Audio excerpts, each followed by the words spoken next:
Welcome everyone. This is Bōde's Edmonton real estate market update for December 2021.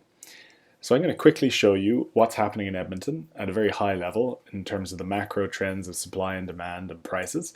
And then I'm going to show you how you can look at all of that data for your own specific neighborhood and property type. So let's dive right in. First, we're going to take a look at the number of new listings to come to market each month for the last 4 years. And here we're looking at the greater Edmonton area and all residential listings. So you can see for the last 4 years, there's typically a very similar seasonal pattern, at least when it's not a pandemic. And the bright blue line shows you in 2021 what's happened. So the percentages here are showing you that if we look at November, for example, November, number of new listings are up 10% over the average of the previous 3 Novembers. So new listings kind of throughout the year have generally been up over what they would normally be, but not nearly as high as sales have been. So you can see here a bright blue line for 2021. Sales have been up hugely over the average of the last 3 years. So in the most recent month here in November, sales up 52%.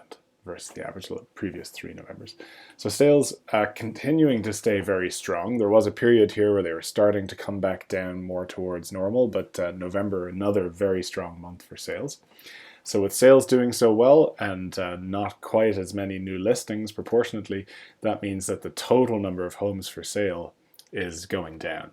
So total number of homes for sale is down about 20% right now over the average of the 3 previous Novembers. So not a lot of homes for sale. If you're a buyer, you've got fewer options to look at. And if you're a seller, this really benefits you.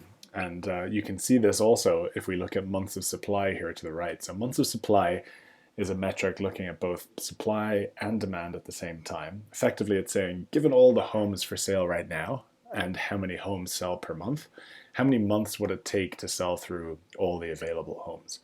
And right now, it's somewhere around 3 months for Edmonton, which makes it one of the best times in years to be selling a home and one of the most difficult times in recent years to be buying a home, given that shortage of inventory. So that's what's happening with supply and demand. If we take a look at prices, here we have the home price index for the last 16 years.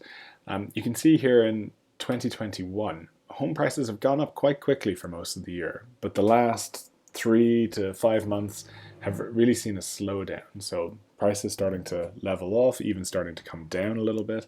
I'd probably expect that flattening to continue for the next few months.